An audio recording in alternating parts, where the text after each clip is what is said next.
Hey, Coach, good to see you again. I guess Likewise. it's Yeah. that time of year. Great weather. Yeah, let's keep it rolling. How ready are you and the guys to get out there and swing some bats and throw some balls? We've all through the month of January, we've had small group practices. That's what the NCAA allows us. So it'd be nice to get the entire team together and really see how they respond in a inter-squad setting. So we'll be doing that on Friday, Saturdays, and Sundays, and having regular practices throughout the week.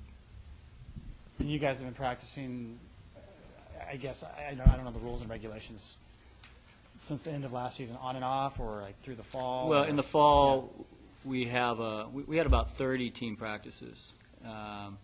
There's a formula that the NCAA uses for amount of practice days you have in the spring, and then you carry over to the fall. So we've had, right now, we're in a out-of-season practice schedule where our players can be with you for 2 hours a week, and they can strength, develop speed for 6 hours a week. So it's very limited. So Friday starts a 20-hour-a-week process. So you've seen the guys, some of the new players, the returners, just kind of your gut instinct here heading into the year. How do you feel like the team's going to stack up this Real season? good group. This is could be the best group that I've had.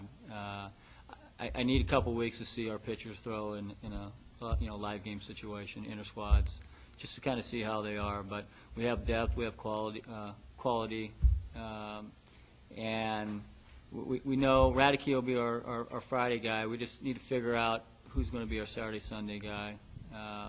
We have a lot of guys up for that, in the running, but we're just not quite sure. But in the past, we just haven't had that depth, and so a lot of times it was, pitching by default. This year, this is the most depth that we've ever had. And so you've got about, 3 weeks before the first game when Yeah. once practice starts going? We'll have 9 inter squads, so three weekends of inter squads plus our weekday practices, and then we kick off. Real good schedule. We're on the road for the first 7. We're down at a USC tournament, play open up against North Carolina, then play Missouri and SC, then following weekend go to Oklahoma State for 3, go to Fresno State on a midweek, and then we're at home for 17 of 18 games, so that'll be a good home stretch. So, but another really good schedule, and just need to be prepared and ready for it. And overall, I mean, I know we'll do something more in depth with you guys out on the field, but I was at 5th place last year. I know you guys want to really get back and turn that around and get at least a top 2 or 3 finish in the Big West and get back to the NCAA tournament this year. Is that obviously the goal? Yeah, that's obviously the goal. I mean, we had a very subpar year last year. Losing our number 1 and 2 pitchers really set us back, and we never really recovered. So those guys are back. Fishback is close. Hopefully he can earn a starting spot on the weekend. And just think it's a good group, a very good work ethic, good mindset, good culture out there. A lot of more opportunities that we've had in the past. So both from a position player standpoint and pitching wise.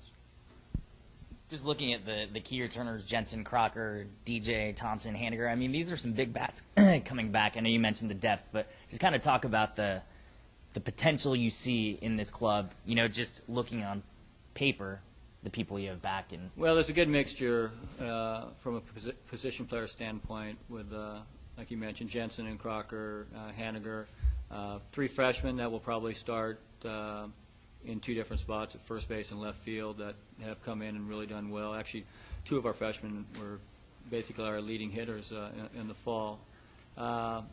Good up the middle, good depth up the middle, a couple catchers that will split time early.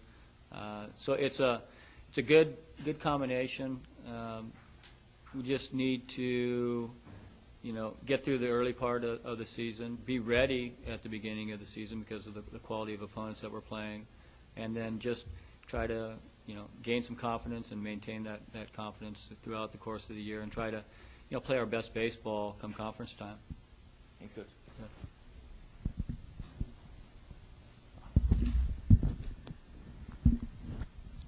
Larry, remember towards the last third of the year, you kind of philosophically changed some things and how you handled pitchers, or not necessarily how you handled them, but how they pitched.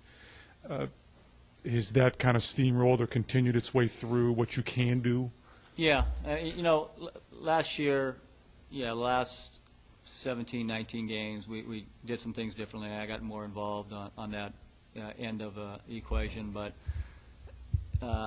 this year the quality is just a lot better. So, it's easy to call pitches if you have somebody that can execute a plan, but we just didn't have that last year. So, good talent makes good coaches. So, but yeah, we'll continue to do that.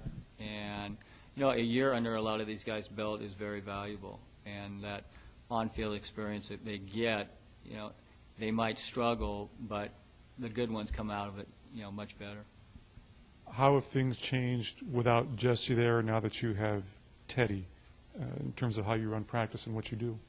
Same thing. I just, I've always done the hitting and oversaw the infielders, and so I just had to, basically take over the infielders 100%, and nothing's really changed. I did catchers last year, so I gave that to Teddy, and Teddy's been really good. He's, I think you'll see the benefits from him, especially in the recruiting end of it. Not next year because of where we were in the recruiting process, but the following year, in 2012, kids that are juniors in high school. So, and it's good to have somebody on your staff that is 10 years as a head baseball coach, because they really understand what is involved and how everything operates, and they're able to pay attention to detail. And Tays has a high motor, which is you have to have in the coaching profession. So it's been good. This is a good staff and good players, and it's a good culture. I think we've continued to get better and better on those those aspects, and the type of player that we get. A lot of it is the talent, but probably 50% of it is the players' makeup and the environment that's created by that coaching staff and those players. Has Mason pitched full tilt? Yeah, Mason's been 100% since midway through the fall. So, yeah, we plan on having him as our Friday guy. He has had no issues with his elbow. So he's the one guy that we're counting on to anchor that Friday position. And we have maybe 4 or 5 guys we're looking at for Saturday, Sunday. We know who we want to be there on Saturday and Sunday, because then that allows us to have a really, really strong bullpen, which we've really never had before. So we're hoping things fall into place, but if they don't, I think we'll still be better than we have been on the mound. I'm good.